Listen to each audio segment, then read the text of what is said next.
following is a special multimedia presentation from NorthJerseySports.com, sponsored by The Anvil. Let us introduce you. Hi, welcome to The Anvil. Let's get started on the tour, shall we? This is our designated area for warm-ups, calisthenics, abs, and stretching. Dan, maybe jeans aren't the best idea. If I can't get ripped, at least my jeans will. We have 60 by 100 feet of turf area for you to practice with your team or play with your friends. We have parties and field rentals. We can do basketball, baseball, softball, hockey, lacrosse, or the age-old gym favorite, dodgeball.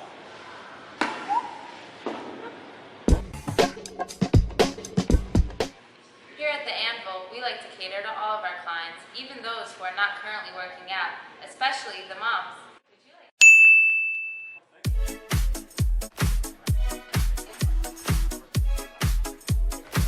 Enjoy. Thank you.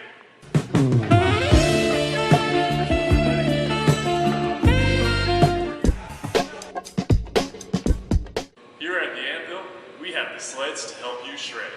Isn't that right, Tyler?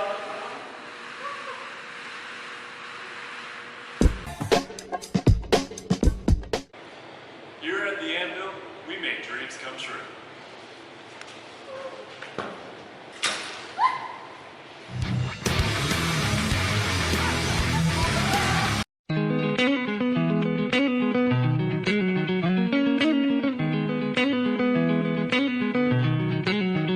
Back on the football show, NorthJerseySports.com's original multimedia series talking all things football across North Jersey. This is Season 7, Episode 2, and we finally have some games, plenty of games to talk about. I am Corey Doviak, being joined by my illustrious panel of North Jersey football insiders, starting with the venerable one, James Avitabile. How's it going, Jimmy? Hey, good, Corey. How you doing? Big weekend, Thursday, Friday, Saturday. Looking forward to this week. A football junkie's delight, Jimmy. Games starting on Thursday, straight through Friday night, Saturday afternoon. Games. And a guy who would have liked to have been at all of them, but had to pick and choose carefully. He is the head Husky, Dumont's own Brian Carr. What's going on, Brian? Hey, another good weekend. We were all together, Jimmy and I. We went to 3 games, so it was a good weekend for some football. We got some sunshine out there on Pompton Lakes. Always good to go out to an old-time venue and enjoy the beautiful weather out there. So it was a good weekend. Now, was there no way to squeeze in 4 games? I mean, 3, it's admirable, but it was lined up for you. I mean, it was like bowling pins, Thursday night, Friday, Saturday afternoon. Too much travel involved, We could have gone over to Pam, but there was too much travel to get to Ramapo from there. You could have bounced around. Or You had to Rutgers. stick with. Could have gone to Rutgers. We could have gone Saturday night too.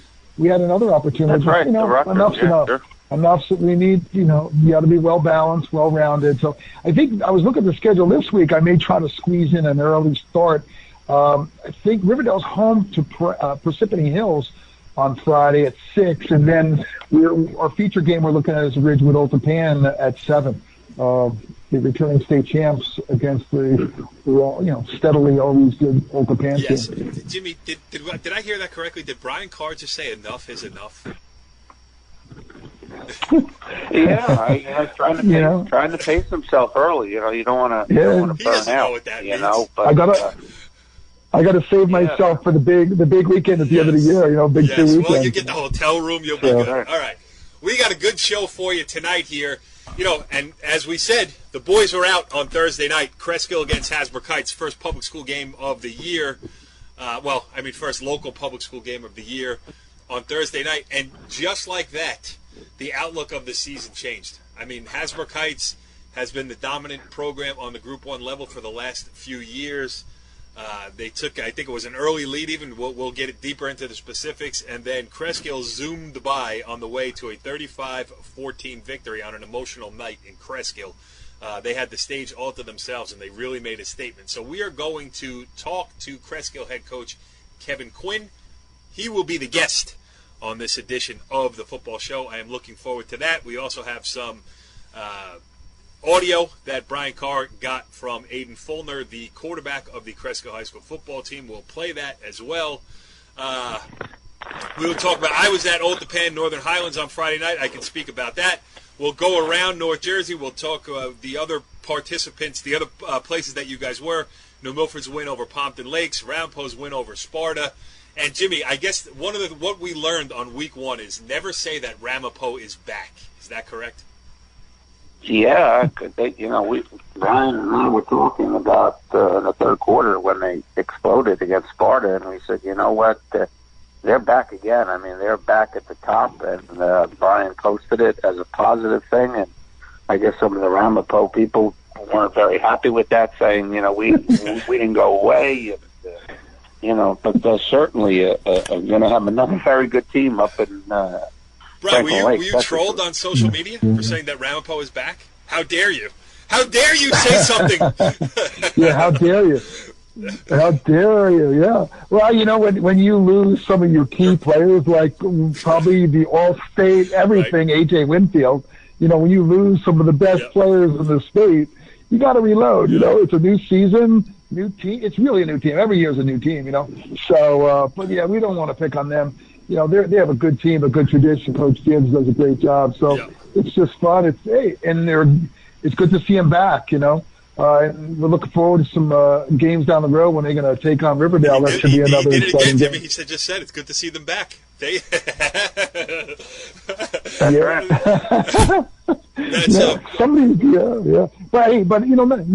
not to be all about Ramapo here. Sparta, I think they're a team to be, to have to contend with. They're not going anywhere. It's a tough game early in the year, traveling over to Franklin Lakes, a little bit of rain in the air. They're going to be a good team. The quarterback is good, a nice running back.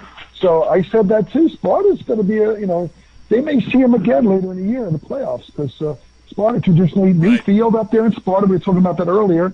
Sparta's got a brand spanking new field. They changed it from the cow pasture. Now they got a big fancy field, and hey, they got a scoreboard like Northern Valley, I was told as well. A nice first-class video board, yeah. So this team has all the tools to continue to be a good team as well up there. So watch out for them. They're running back there, Wilson Castellina. This kid's tough, catches the ball, runs the ball, over 100 yards rushing, I think. So, but yeah, Ramapo looked really good. The guys that came in to replace these seniors who left last year. Quarterback, with Charles DePrima and Sean Clapp. I mean, they got some good kids to replace, and it's just a good program. It's a program, you know what I mean? And it's a system. I think Jimmy mentioned that when we were at the game. They have a system. The coach gets the kids to execute the system, so you can fill in the parts.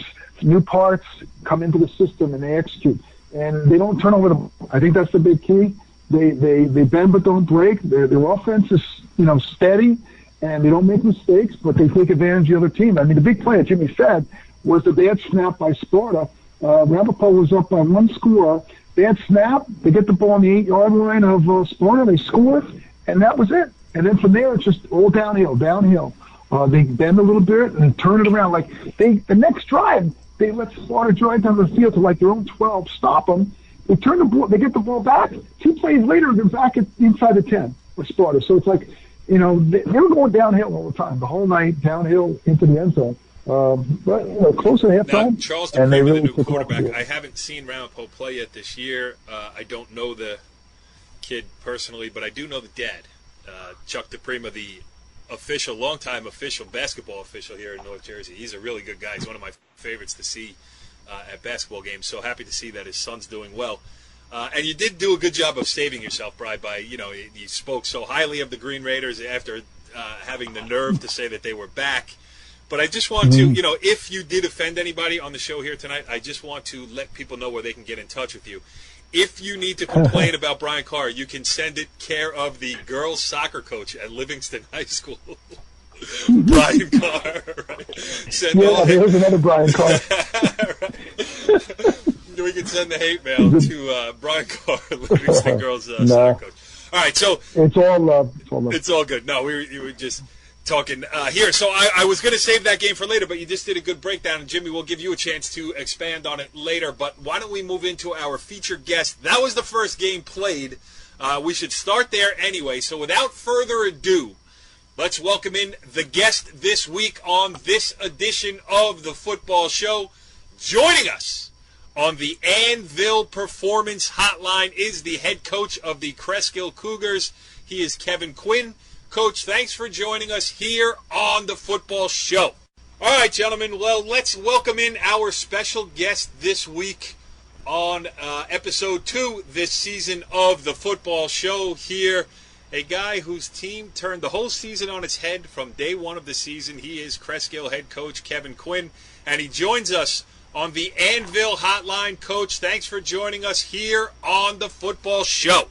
No problem, guys. Thanks for having me tonight. Yeah, well, I mean, you're the guy to talk to after, I mean, literally the first game, public school game of the year, and all of a sudden everything has changed. I would say in North 1, Group 1, but now with Northing and those type of things, it's, I guess, Group 1 in the top part of the state. Quite a way for you guys to open the season, 35-14 over Hasbrouck Heights. I mean, Cresskill has a proud tradition itself, and, eventually Hasbrouck Heights' run was going to come to an end, but you guys did it impressively. I mean, just first of all, give us an overview of the effort. Well, I think that's kind of one of the big words there was effort. I think the effort our guys put in during the off season, the effort that they put in during summer, and the days or even the weeks kind of leading up to practice, with the great effort that they put there, I've always preached to our guys, listen, the more effort you put in, the more rewards you're going to get at the end of the day. And, I think, one of the things I said to our team after the game was, we played the game on a Thursday night, but we didn't win the game because of what we did on Thursday night. We won because of what we did in January and February in the weight room, and in the summer, out on the conditioning fields, okay, and in August, during on the practice field. So, I think that's a key word. The effort is kind of what it takes to win big games and to beat good teams. You got to put the work in to beat them. And like I said the other night, they're still the standard. They're still, the top dog around right now. And we're just kind of inching our way and trying to get our way back toward. Season's not over yet, but it was a great way to start it. Both of our guys, Jimmy and Brian, were at the game. So, Brian, you were there. What do you got for Coach? Hey, Coach. Hey, you've had a good record there, Cresskill. I count up 32-19 since you were there, and you had MetLife your first season. Played Verona, and you were in the final, but you didn't come out with a win. But what do you think motivated the kids? Now, it's been since 2006 that you guys beat Heights. What do you think motivated the kids to come out and be really ready the first game of the season to I saw a lot of heart and soul. Your line guys were very fired up coming on the field and seemed to really jump off the ball. What do you think they were doing to really take control of the game? I think it's when you look at our group of seniors right now, many of them have been on the field the last 2 years, where we've taken some beatings, from not just Hasbrouck Heights, but for some other teams. And it's tough. It's when you're going out there, when you're rolling out 4 or 5 sophomores, maybe a freshman here or there against teams that are mostly juniors and seniors. It's gonna be a struggle. Those guys just aren't kind of physically ready now. Well, we're kind of on the other side right now. One of the things that was interesting, for us on Thursday night. Thursday night was the first game in my tenure that we didn't start a sophomore anywhere on the field. There's been years in past we've had a sophomore here or a sophomore there. We've had some real good sophomores, and that's when they were there. But now we're a junior senior kind of dominated team right now, and those guys they've been through some battles. They've been knocked down a couple of times, so they're like they've kind of put the work in. They got knocked on their butts a few times. They didn't like it.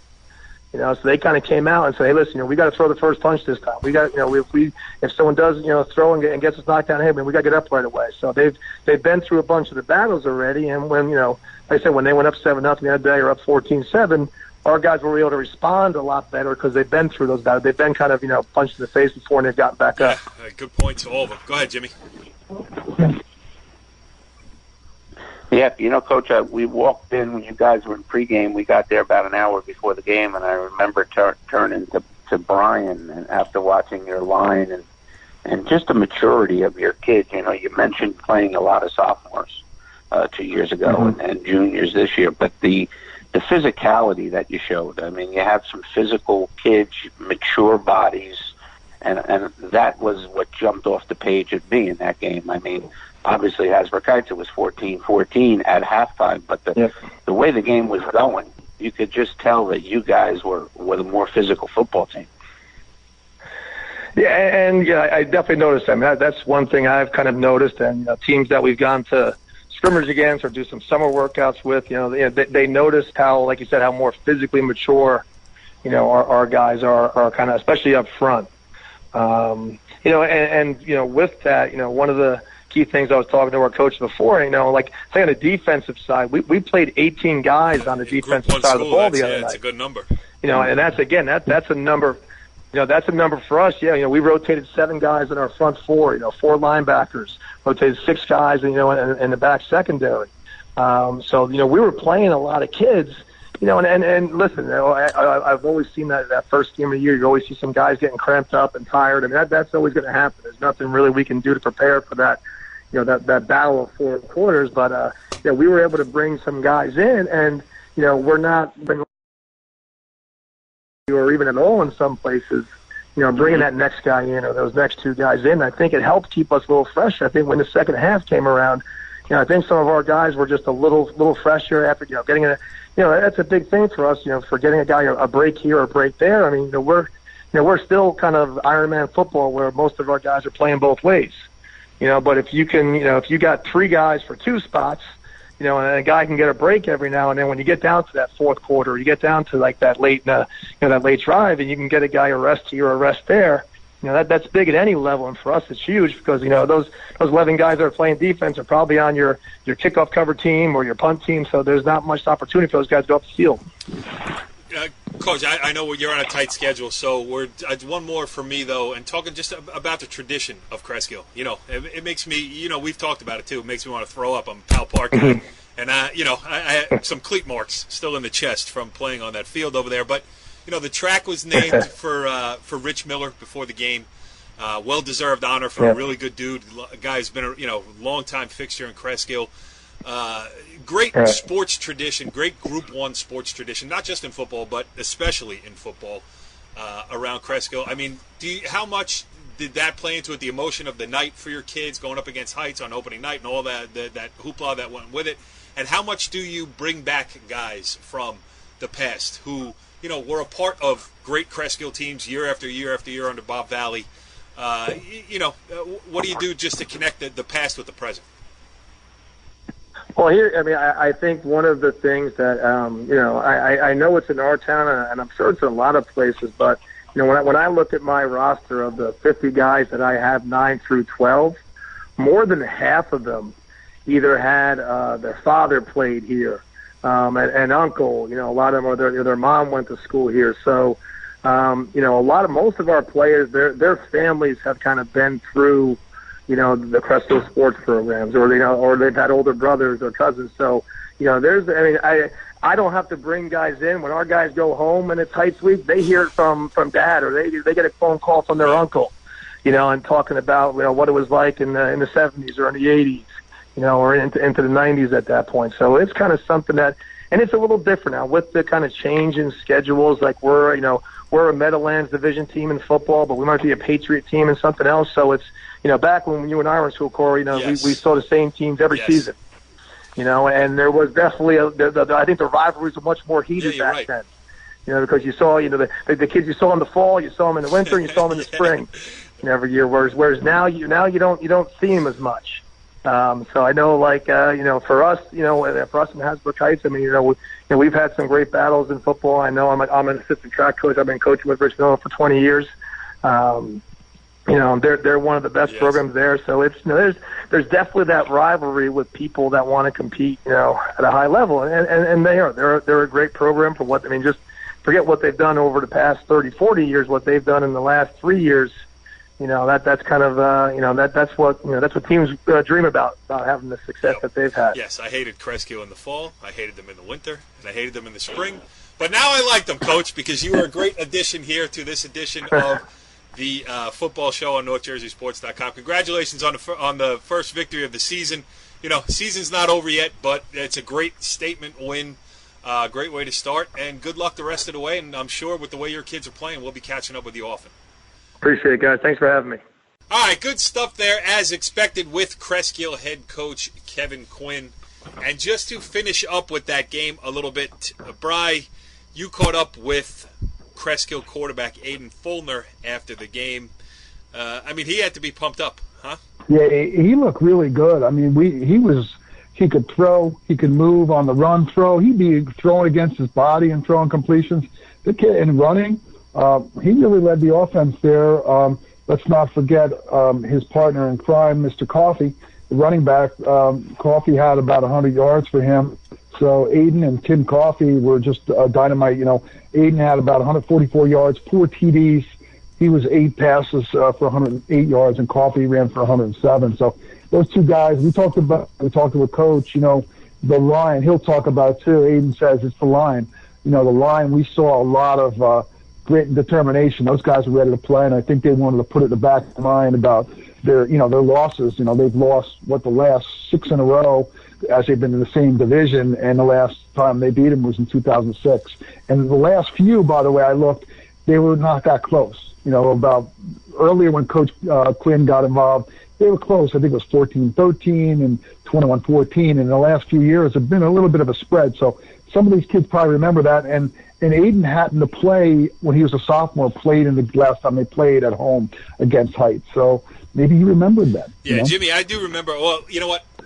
Jimmy, I believe I was down there with you the last time. That was a good game, Cresskill against Hasbrook Heights, probably about 4 years ago. Remember?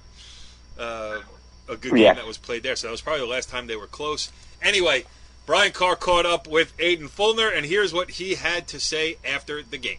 Carr here, North Jersey Sports with Cresskill. After a really big Cresskill win here with Aiden Faulkner.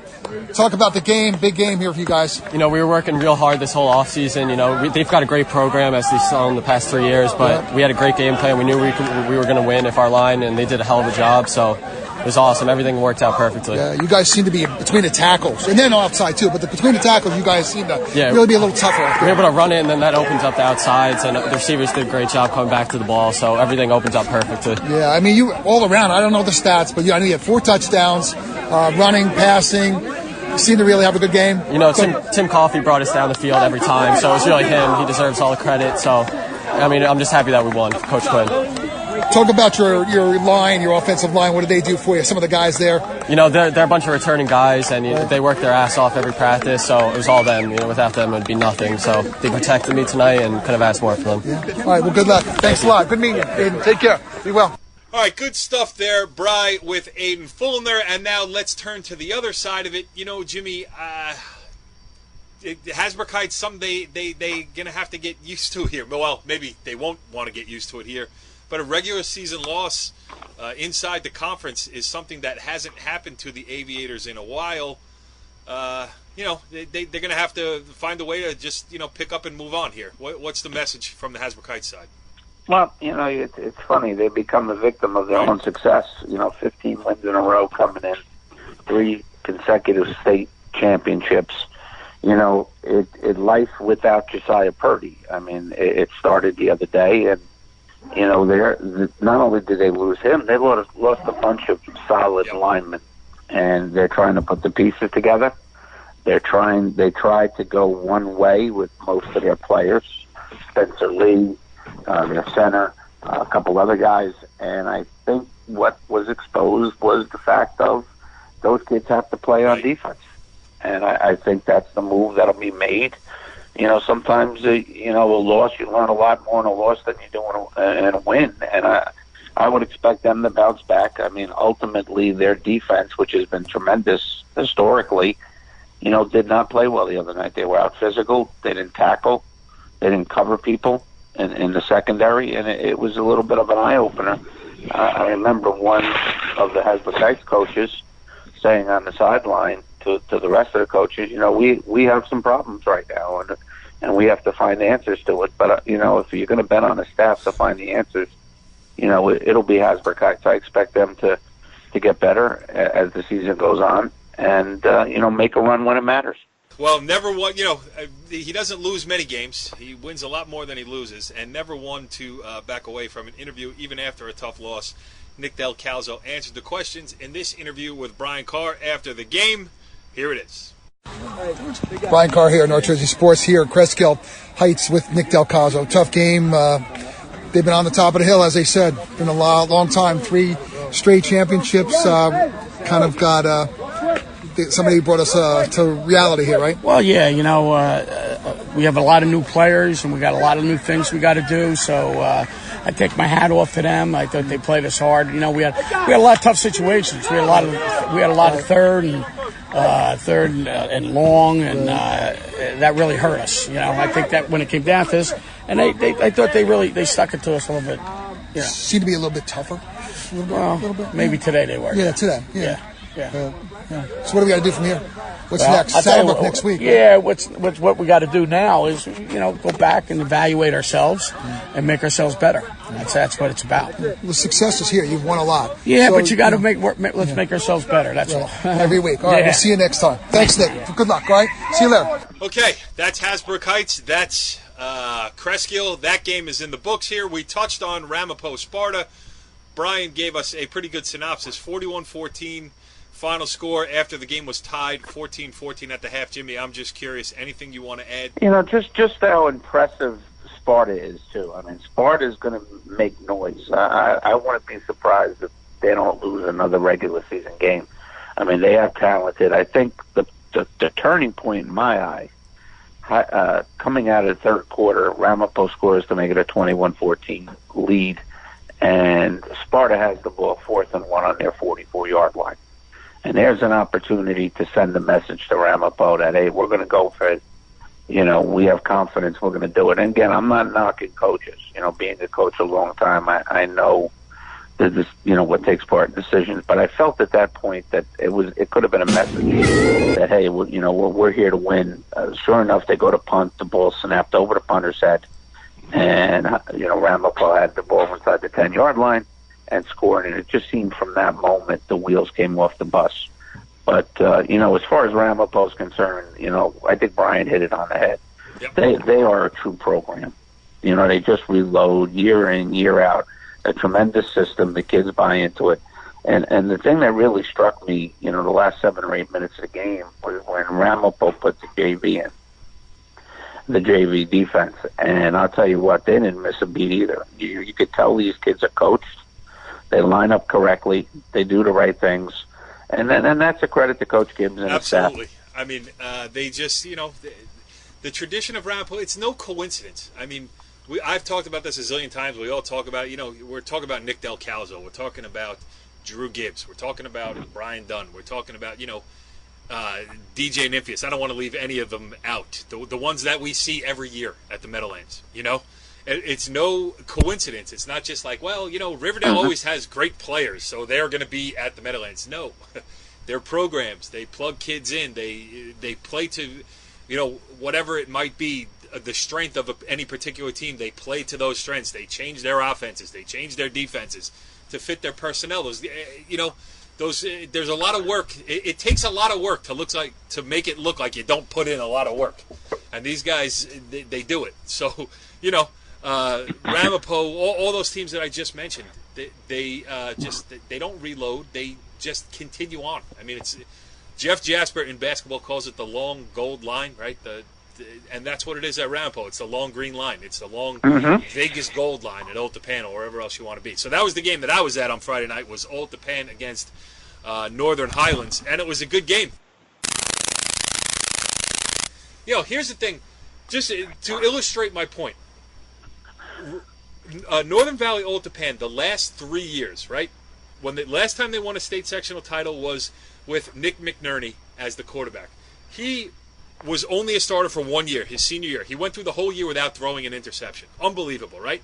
Then you're like, oh, they're losing that quarterback. They can't be as good next year. Then last year, Drew DiPolito steps in as a senior. He gets 1 year as a starter. He takes them all the way back to the state sectional final, and they put a real scare into a real good Wayne Hills team, right? Now this year, okay, Drew DiPolito's gone. They got to be, you know, they can't find another quarterback. Can't possibly do it again. Hey, Nico Orecchio steps in, a senior who's going to have 1 year to start. Plays clean football, does not turn the ball over, throws a touchdown pass with 5 seconds to go in the game, and Old Tappan beats Northern Highlands, a much improved Northern Highlands, I will say, because I was at the opening game between the same two teams last year in Allendale, and it was not close. This one was the complete opposite of that game. Old Tappan jumped out to a 14-0 lead. Northern Highlands caught them 14-14, and then it took a pass from Nico Orecchio to Jake Pickenich with 5 seconds or so to go. Final offensive play in the game to win it for Old Tappan. So a big win for Old Tappan because their schedule is brutal the first 5 weeks of the year. You guys mentioned it before that the game you might be looking at to go to this week is Old Tappan at Ridgewood. Start right there against the defending North 1 Group 5 state sectional champions. So you got that, but they needed that first win, and they got it against Northern Highlands. I just want to say a couple things. Enzo Arjona, I don't know if that's exactly the way you say his name, but he's the sophomore quarterback from Northern Highlands, brings a whole new dimension to that team. He is athletic. He's got a great arm, so he is obviously a true dual-threat quarterback. Just a sophomore, though, and a couple of turnovers really hurt them in that game. That was probably the difference in the game. And they have a couple other playmakers, too, Northern Highlands. So I expect them to have a good year. I don't know how it's going to turn out wins and loss-wise because, again, they're playing a tough schedule, too. But Highlands is better, and, Jimmy, Old Tappan just keeps on keeping on. And, no question. And this is no disrespect to any of the talent at Old Tappan because they are talented kids. But I've never seen a coach do more with least numbers of kids than Coach Dunn and his staff does at Old Tappan. Every year you think, okay, next year is the year. They lose too many kids. And they just plug them back in. And they do an outstanding job. And as you said, Northern Highlands much improved. Coach Russo, I spoke to him. And, the other day he told me, he said, we made some mistakes. We were right there. Give credit to Old Tappan. He said, but, we're trying to change a culture here. And walking out of the field, we had so many parents come over and say, what a great job, what a great effort. And, he goes, I appreciate the sentiments, but we're here to win the football game. Right. And I think when people, I think that's the next step in that program, when they finally get over that hump. And like you said, they have a talented sophomore quarterback, and the future is certainly bright. I mean, definitely more organized. And, Brian, want to add anything on Old Tappan? You haven't seen him yet. You're going to see him this week. Yeah, we didn't see him, but one thing I would say is you talk about Coach Dunn. They've only lost 3 games, is the most they've lost in the last 6 years. 2 seasons undefeated. The program, and they're, like you said before, almost every year since the Fullers have left, you've replaced quarterbacks. Since back when Devin was playing, he was the steady one, and you haven't had many steady quarterbacks. I mean, his brother played quarterback a little bit, but they're always new quarterbacks. So Coach Dunn has done a good job to get them there. I mean, we enjoy them. It's one of my other, favorite teams to watch and see play. So we're looking forward to seeing them against Ridgewood. Now, you mentioned their schedule for sure. Here's the schedule coming up: Ridgewood, state champ. Wayne Hills, state champ and bowl champ, and then the following week. What's the following week here? I'm sorry, I forgot the following. No, wait. Before that, they got to play Ramapo. Wait a minute. So you've got another state champ, and then eventually in the 6th week, then they play Union City on the roof, which is always a powerhouse. And between there, they got a Pascack Valley team who traveled and had a good game. I forget where they went out to play, Lenape Valley or somebody out west, and they played them. They beat Roxbury pretty convincingly, yes. Oh, Roxbury, okay. Right, Roxbury, right. Yeah, 27-0. I'm corrected. Good job. So, yeah, they got a tough schedule, and, it's going to be, like it was a couple of years ago, same thing here. You got Wayne Hills, Ridgewood back-to-back for them. So you'll know what they are early in the season, but I'm sure they're going to be there. Joe Klaus will get them going on defense on the line. Yeah, it should be an entertaining game. They do have some experience up front. I mean, Patrick Pasalacqua is a 2-time first-team All-County lineman. He's back. That's big when you're breaking in a new quarterback. And Will Rodriguez did a good job of running the football, too. And John Caracciolo, good wide receiver. Jake Pickenich, I mentioned, he caught the game-winning touchdown pass. So I don't want to make it seem like it's all the coaches and not the kids, because they do have some talented players too.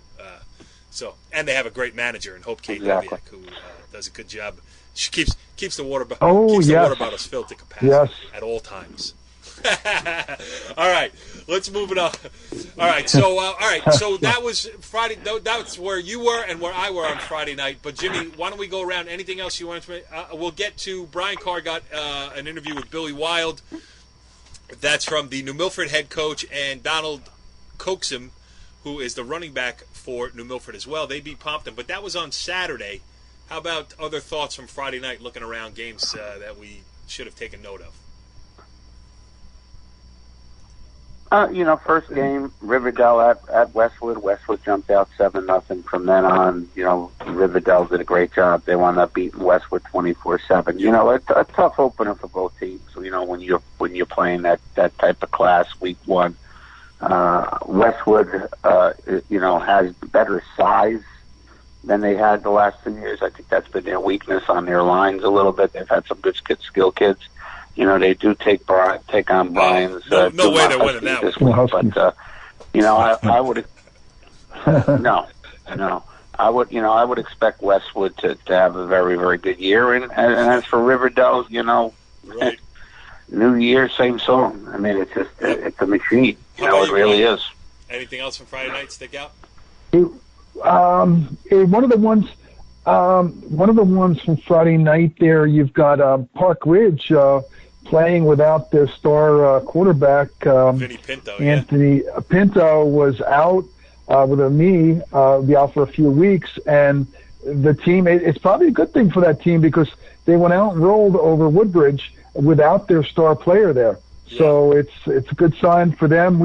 I think we've seen them, and they were right there last year, and we're in a state final and lost to Butler. We were out there and saw that game last year. So the team, they've got other players who are stepping out. There was a senior running back, Justin Wagner, 118 yards for them and 3 touchdowns. And then another guy, Daniel Kim, had a score. And these guys look pretty good. The Owls look good without their, he's their leader. He plays quarterback, and he's also the middle linebacker. So, with Mr. Pinto, Vincent Pinto, when he's back, they're going to be, even better with him back, and it's good for these kids to get more time under the belt. The other one we can't forget, that was on Friday, or really Thursday night, was the other game that we didn't go to, but our friend Mr. Pat Rice went to, and he got to see Bergen Tech win their first game in 3 years over Fort Lee. So that's got to be good for that program, and that's been a long time that they haven't won, and now they went out and solidly beat Fort Lee 35-0. So great for those kids in the program, and it'll be a good game for Dumont when they play them in a couple weeks down there. They'll be down there to see them, so we'll get a chance to see them play Dumont. So we'll see what we got here. How about good for them? How about Demarest beating Lincoln, Jimmy? That's a good win for the Norsemen. No doubt about it. Lincoln's probably the second best team in Hudson County the last 5 years. Well, actually third behind Union City, but for a small team, in the last 5 years, Coach Hanson's done a great job down there. He'll play anybody anywhere. I mean, they've played Demarest the last couple of years, and again, quality win for Demarest to get out 1-0. A couple other ones I just want to mention here. Tenafly gave Belleville a scare, Bry. 17-14. Right. Well, 17-14, yeah. The Tigers. But that's good. I mean, a competitive game. I don't know. That's the way it has moved too. Is that there's groupings now. Like you say, Bergen Tech won. I mean, so that at that level, that's a good win for them. At the next level, Tenafly hanging with Belleville. I guess that's good for them. So there's definitely it's definitely grouped by, let's say, I don't know, how do we say it diplomatically, by it's more equivalent, more similar teams in more in the comparable football programs. One other team I noticed we've been watching since last year is Lakeland football, and Lakeland played Ramsey, and the thing that I'll mention too with Lakeland, their senior running back was out. Jude Padavano was out, and they had a sophomore running back come in. Joshua, Padawana, scored 5 touchdowns, 4 rushing, in a big win. They dominated Ramsey 40-0. So and the running. I mean, they ran for 260 yards in the game, and they were dominant. Good passing. The kid ran for 194 yards, Mr. Padawana, 14 for 194. So, that's a program. We saw him last year, caught the end of the game up at Sparta in the state playoff game, and they've got good players, and they're probably one of the tougher teams in that Group 3 bracket, and so they'll maybe make some noise with the Ramapos and the Riverdales out there. So that's another program that looks up and coming and going to be contender in the games here. Jimmy, I just had a thought here while Brian was talking, making that excellent point about Lakeland. But you remember we used to talk to Nunzio Campanella when he was the head coach at Bergen Catholic, and we used to say best on best. And it is with the non-publics. I mean, they're only playing each other, so it's best on best every week. But if you look at it, I think to further illustrate my point that I was trying to make before is that it's starting to be best on best with the upper echelon of public schools. We just went through Old Tappan's schedule. There's not an easy game on the schedule. Right. And then, because teams are allowed to opt out and drop down to a lower level, which I am all for, don't get me wrong. I mean, to keep programs going, to keep kids interested, to keep kids healthy, all of those things are important. But there's less, in the days of the old NBIL, you played your NBIL schedule, no concessions. You gave no quarter to teams that might be down because the next year they might be up. It doesn't happen that way anymore. And it's starting to get at the higher echelons of public school football, it's starting to be best on best. Do you agree? I agree. I think the committee, the Big North Conference, has done an outstanding job. Coach Vivino and Westwood and the crew, as far as giving everybody an opportunity. If you're a very, very good team, you get to play very good teams. If you're a team that's struggling, you get an opportunity to almost save your program. Brian mentioned Bergen Tech. Can you imagine losing 29 in a row? That's 3 years. That's 3 years of not winning a football game. I mean, when you lose one football game, you're miserable. Can you imagine 29 in a row? And we went to a bunch of, we go down there on a Thursday night, we watch a half or so. We've seen them maybe 6 or 7 times playing teams that were quite honestly better than them. And those kids showed up every day. They played hard. They played as hard as they could. And to see the turnaround and to win the game, I mean, I'm happy for those kids. And it shows a lot for the coaching staff. I mean, to go through that and stay with it would have been very easy for that coaching staff to say, listen, we're running out of here. We're getting out of here. And they didn't. And, congratulations to that whole football staff and those kids. Go ahead. Yeah, and I think you're right too. You're right in terms of scheduling, because I remember a few years ago a team like Tenafly played DePaul. With DePaul, can you imagine DePaul going? I remember too a good old Japan team. I remember St. Joe's came into town back when Jordan Fuller was playing, and St. Joe's. Oh man, I was worried. And the one guy, one of the brothers, the two brothers from Joe's. Yeah. One of them is the Duke linebacker, and I think he's on the Carolina Panthers. Help me out here. Giles Harris. Giles Harris, yeah. He was a middle linebacker, outside linebacker at Duke. North Carolina.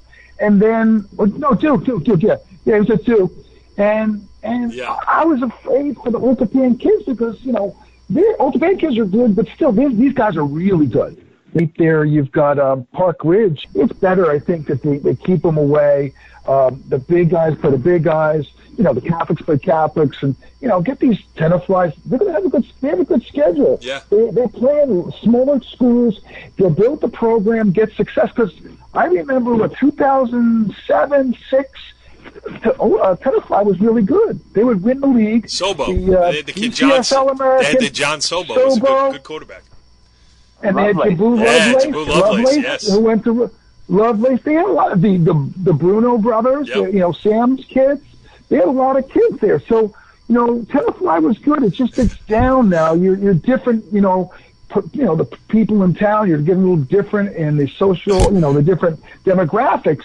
there's more A's in there now. More, Jimmy, Jimmy, how did we get sucked into the Tenafly vortex? How did that happen? Well, we're thinking of our friend Sam Bruno. You're always thinking about and talking about Sam Bruno, and somehow we got sucked into Tenafly talk here on the football show. Let's move on to Saturday. We had the group was out. Richie Barton covered a great game, or at least a good story taking shape in Southern Bergen County. Garfield, against rival Lodi. And Jimmy, yeah, you can speak to it. I mean, Lodi guy with PC ties, we know that. But, Garfield, Richie was very impressed with, A, their level of play, and B, the size of their athletes. I mean, they got some players, including... Yeah, the battle of Harrison Heights, right. But we had seen Garfield game scrimmage against Lodi, and I remember we were sitting with the Hasbrookite coaches. Brian was with us, and all of a sudden Garfield walked by, and in an era when numbers are not great, they had very good numbers, and they had some kids. They had some eye-popping kids, and you said, wow, they can make some noise, and they did against Lodi. I mean, Garfield, who's had a great tradition years past, obviously the national championship team back in the late 30s with Benny Babula. There's been books written about that. But they're 1-0, and they certainly can make some noise. Yeah, I mean, let's not forget, Garfield has put some players in the pros, and not 100 years ago. I mean, Louis Castillo, Wayne Corbett, Louis Castillo, and Miles Austin. Guys who really made an impact at that level. I mean, good to see Garfield back. But you guys were in Passaic County at Venerable. The Venerable Jimmy Avatabile was at the Venerable Hirschfield Park there to watch Pompton Lakes against New Milford and Bry. New Milford, with Donald Coaxum taking over, Donald Coaxum III, I should say, taking over as the featured back there. They did a good job in a 19-7 victory over Pompton Lakes. Yeah. New Milford's, solid Billy Weil coaching team. And Doug stepped up in the second half. They were really close. We just waited for them to, get in the scoreboard. They had a lot of opportunities in the first half. Basically, they shut them down. Pompton Lakes scored early in the game, shorter field, touchdown pass over the head of their D-back. And after that, New Milford stepped up and really shut them down. And then by the time the second half rolled around, they just turned it on. And Coach Weil talks about it. And basically they got in there, they scored, tied the game.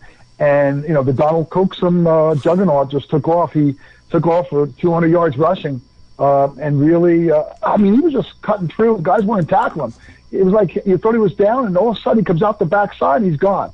And then 200 yards later, and they dominated. It was somewhere like 300 yards to about 60 yards rushing for New Milford, and really came back and dominated that game. And you got Coach Billy Weil. Let's talk about a little bit. First up, here's what Billy Wild, the head coach of the New Milford Knights, had to say after the game. I'm up at Pompton Lakes. New Milford just had a big comeback. Second half, scored 19 points in the second half to beat Pompton Lakes 19-7. I'm here with Coach Billy Weil. Gilmore. Number 5. He's a man. Billy, big comeback. Yeah. Halftime, down 7 points. What'd you talk about in halftime? Listen, we had bad field position. We shot ourselves in the foot with penalties. We were getting first downs. We were ripping off 8-yarders, 6-yarders, 20 yards, and then we turned the ball over. We had penalties, and we just stopped ourselves. And then we didn't have the great field position to throw the ball to open it up a little bit. And we just said, hey, listen, we'll get the ball. Our goal was to go down, score, and get this thing going. The first half, we're beating ourselves the first half. We're our own worst enemy. And, first game, you never know the lights go on. You never know what's going to happen. So we settled down at halftime, and they started playing some real good football. I heard somebody say conditioned.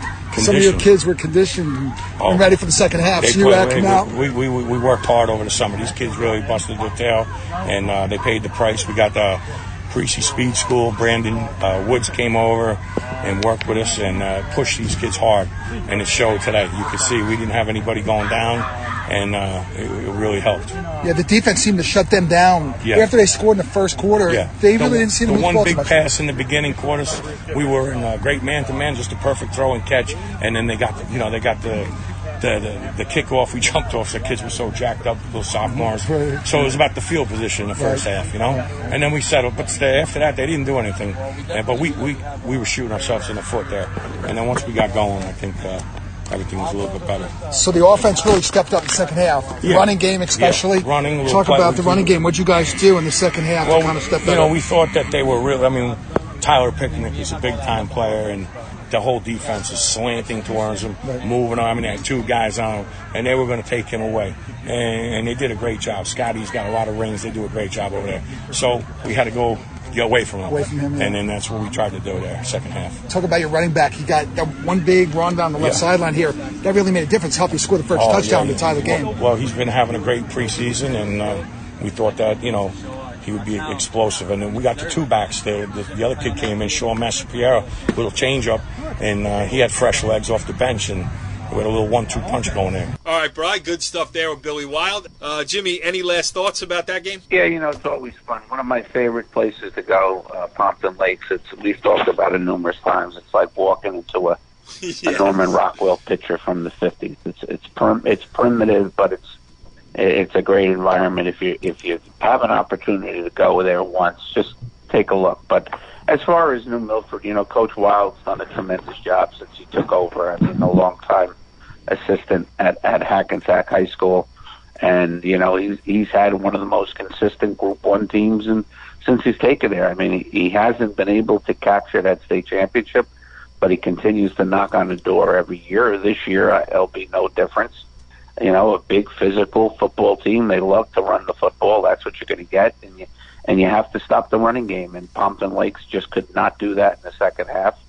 And congratulations to New Milford on a good win. All right, what are we missing, Bri? You want to give us your schedule? Have we done that? What's your schedule for the week? For this week, I got to travel down to Baltimore. You really want to know my schedule? I have to travel down to Baltimore for a national food show for a couple of days, but I'll be back in time. Oh, boy. Yes. Well, you got to earn your income first, right? I got to make a living so I can come back and go to some games. So as mentioned earlier, on the schedule, unless something changes, it looks like we're going to go to Ridgewood and check out the state champion Maroon with their new field, one of our themes of the day. The new field that was laid down in the summer, and I was happy to go to the fireworks in Ridgewood early in the summer and got to see the field being worked on. And I was over there and I saw, look at that. And then, but definitely going to see a good Ultapan team, travel over, and it's always a good game. So that's the first one under the way. And then we're looking, it sounds like the gang wants to go down and we're going to see Hillside play Bernards, I think in Hillside.